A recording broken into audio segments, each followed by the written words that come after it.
Between Alabama and New England, they are not beholden to the star player. They're not. Between the two of them, it's a 25-year college and pro football dynasty. The system is bigger than the player, and it's always been bigger than the player in football. Even if the player's Brett Favre, we got a kid named Aaron Rodgers. He's ready to go. Football is about the roster, not about the individual player. And Pittsburgh has become increasingly reliant on a star running back or a star quarterback or a star wide receiver. New England is not. This story is about personal responsibility to a young man named Antonio Brown who is 30 years old. It is completely on him, the inability to disagree with somebody without throwing stuff at them. It's on him.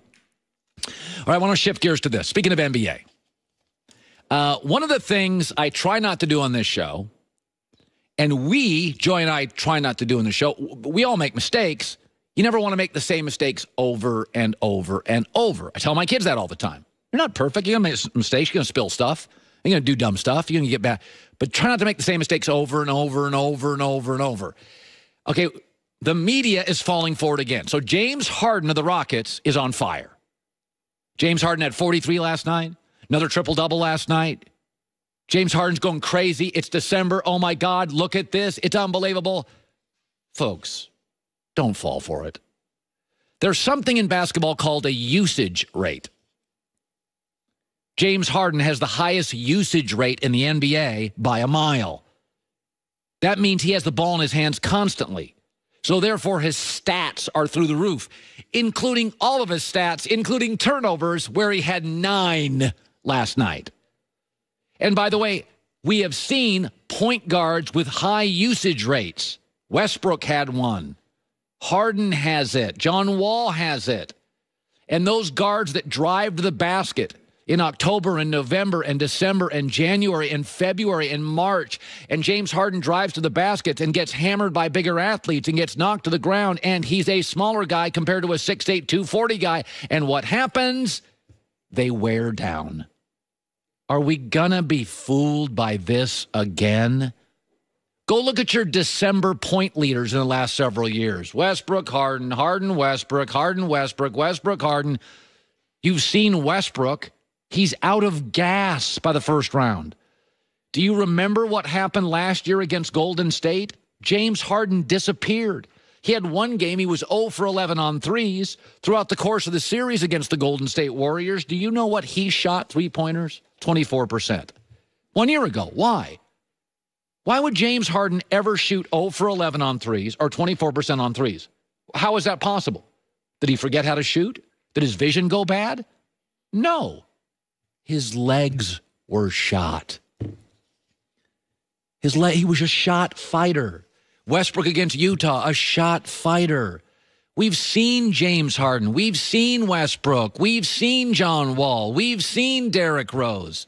High usage rate guards have the ball in their hand constantly, scoring leaders in December and January, and the media goes crazy, and oh my God.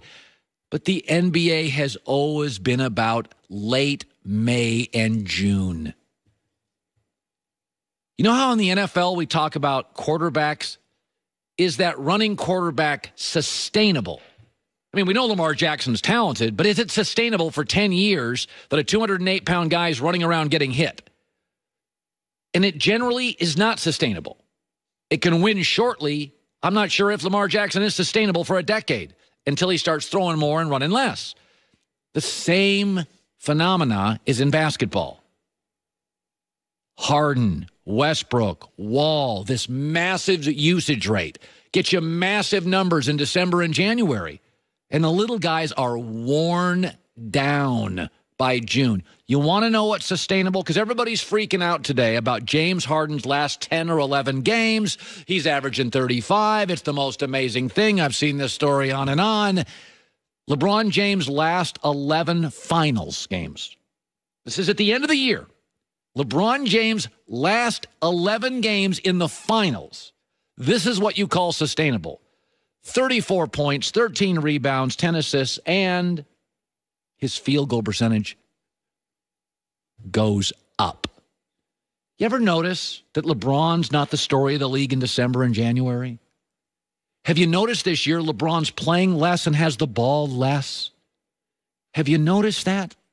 Because LeBron is sustainable. He's not trying to win December.